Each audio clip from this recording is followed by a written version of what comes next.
What's good, YouTube? Quinn Wade basketball analysis coming to y'all with a quick video.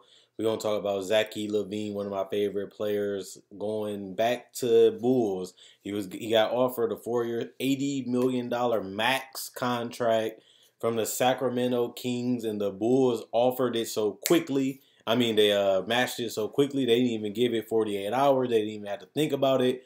And people that's Bulls fans, this could be either good or bad news because you lose Jimmy Butler, a guy that helped you guys make it to the playoffs with Dwayne Wade, Robin Lopez, and Rondo, which is one of a mediocre team at best. And it was actually up 2-0 in the series. And Jimmy Butler was a franchise guy. He was a guy that you want a part of your team. He's a hard worker. He plays hard. He leads. He's a solid playmaker.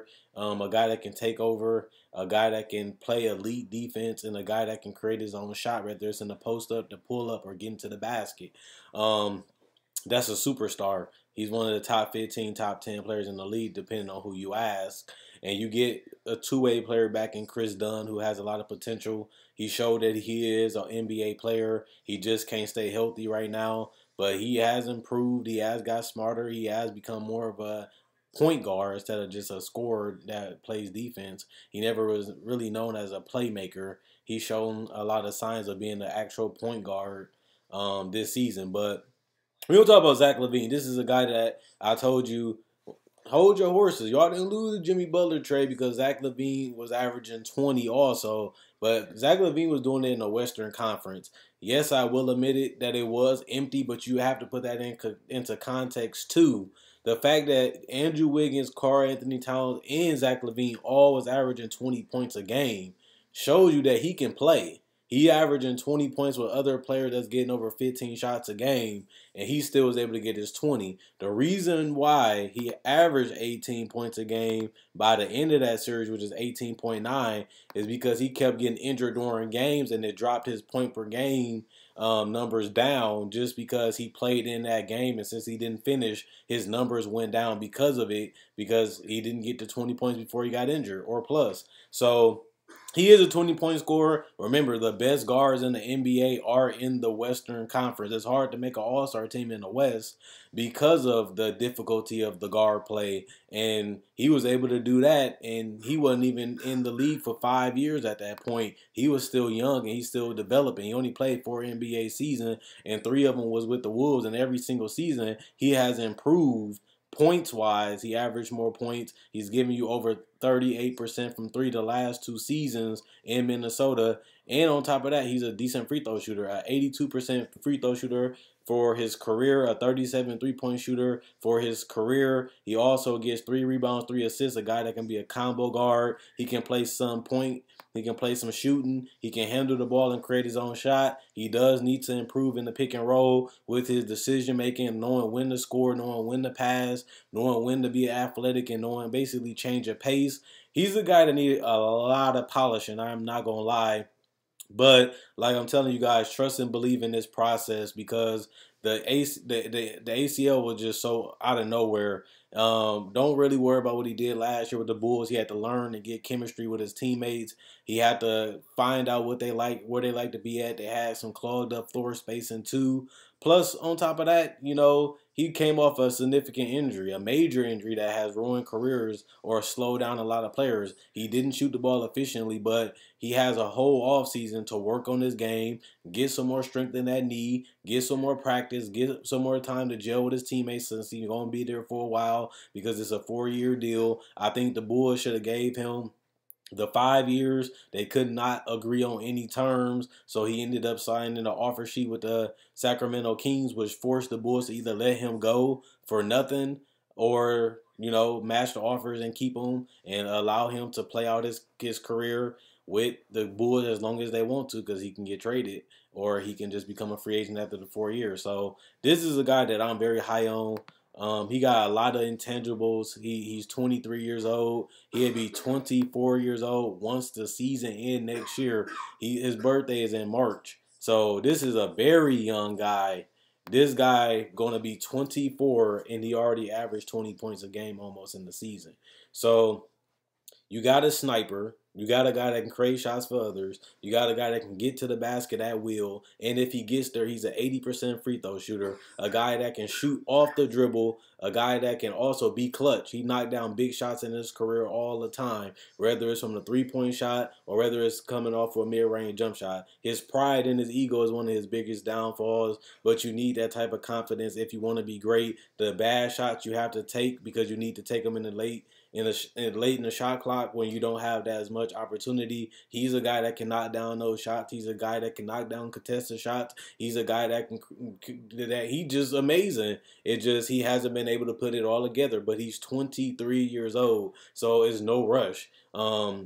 I like him. I like his potential. I like who he can be, and the fact that he is unselfish. He can play within a team offense, or he can go in isolation because he can play off the ball and become a spot up shooter. He can get in transition, run, get to the basket, get layups and dunks, and finish. And at the same time, he can finish with contact. Yes, he do need to polish up some more of his finishing ability. He does need a more diverse offensive set because I feel like he settles a lot, especially for those pull up jumpers, which is a tough shot. No matter how big or tall you are, creating a shot off the dribble and going in one direction, then trying to pull up can be tough. And that's the thing about Zach Lavine. If he can just play more team oriented, and what I mean by that is try to get the best shot available. If he can do that consistently, um, it will really help his career and how people perceive him.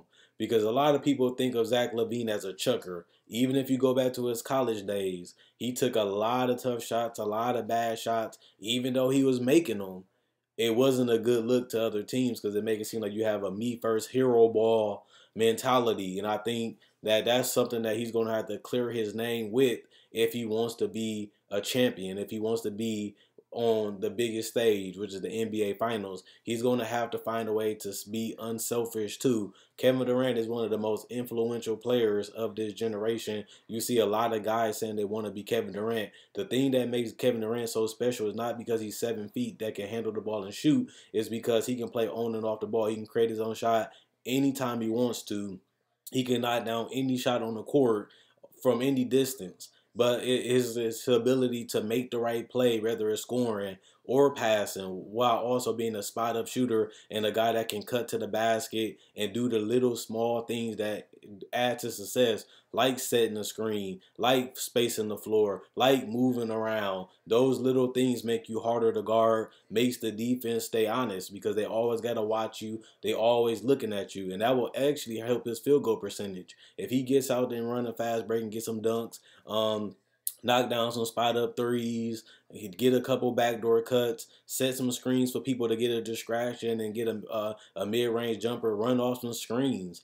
You have a couple bigs with Carter. You have a big with marketing that gives you the floor spacing. So if you're able to move, you will get the space because they can set a screen and roll to the basket, set a screen and roll to the three-point line. And if they do that, then you have space after that screen to knock down jumpers. Don't rush it, don't force it. And if you don't have it, turn it down and make the right play, whether it's dumping off to a big or kicking it out to a shooter or resetting the offense. These are things that he has to polish up a lot if he wants to reach that superstar potential. I think it's easy for him to reach the all-star potential because everybody went to the West and he plays for the Bulls, and he's a guy that can put up empty numbers. He proved that in Minnesota. Even though he did improve and did get smarter, he still got a ways to go to get to that level that I believe he can be. I was a guy that felt like he should have been in that top 10 based off his length, based off his size and athleticism and his ability to knock down shots. Yes, it was a risk because he was a gamble. He wasn't a surefire thing. He was getting drafted based off potential, but I seen it in him, and he's starting to bring it more to fruition. I'm high on Zach Lavine. I didn't feel like the Jimmy Butler trade was as lopsided as people thought because they got rid of him for a bunch of unproven players. But now that we have gotten the ability to see Lauri Markkanen be a stretch forward, be some type of rebounder, be a guy that can set screens and be a team-oriented guy, whether you got the ball or playing off the ball. And then you have Chris Dunn that can be your franchise point guard if he continues to develop and get more chemistry and learn how to shoot consistently off the ball too. This could be one of the tougher teams to play against because they got a lot of ball handlers and a lot of people that can create the shot. But not only that, they got floor spacing, and that's what the NBA is coming to: pace and space and moving the ball around. You can give Greg Popovich and Mike D'Antoni credit for that, keeping the defense honest, keeping them unpredictable, turning down a good shot for a great shot, and being able to knock down that three if they help too much. And Zach Lavine has the ability, if you do help off him, he can knock down a three, but also he can get to the basket if you close out wrong and blow right past you, get a layup or a dunk, get to the free throw line. And like I said, he is an 80% free throw shooter. So I like this pickup. I like the Chicago Bulls. I didn't really think that he was gonna get the max, considering that a lot of big free agents like Jabari Parker, like Clint Capella didn't get signed, but the Kings was really sold on him, just like I was in the draft that he was in, and they moved in and gave him the max 80 million. Only thing that they could have did was give him 5 years, 100 million. And if he would have got that, it only can come from the Bulls because they're the only team that can offer him the fifth year. If I'm the Bulls, I'm kind of happy that he signed the offer sheet though, because now we don't have to worry about paying him all 5 years. Even though we're gonna have to pay him about 20 million a season, at least we don't have to do it as long, and we don't really know all the contract details right now, which is the honest truth. So we don't know if he got an option, a player option, or are they all straightforward through, or even if it's some other stipulations in there. We don't really know that because we don't know the details. But check out my website, analysisplayground.com. Link in the description in the comment section below. Check out my Facebook page, analysisplayground.com. Link in the description comment section below. Like to show support, Quinn Wade Basketball Analysis. I'm gone. Check out the t-shirts on the Facebook page. And let me know, do you think Zach Lavine was a bust? Do you think he's overrated? Do you think that he deserved the max? Do you think he didn't deserve the max? Do you think he should have went to Sacramento? Do you think he was better with the Bulls? Do you think he can be a franchise guy, or do you think he can just be a scorer? Do you think he can dominate the game? Because he has a lot of talent. He has the length, the size, the athleticism, the handle. Um, he has the total package. You just have to continue to polish up, brush up on this game, and develop and take it serious. He's a hard worker. He's a gym rat, and that usually lead to success. And he has the body to do it too. So let's see if he can put it all together. But I'm in on the bandwagon years ago, and I'm steering it for him right now. I'm gone.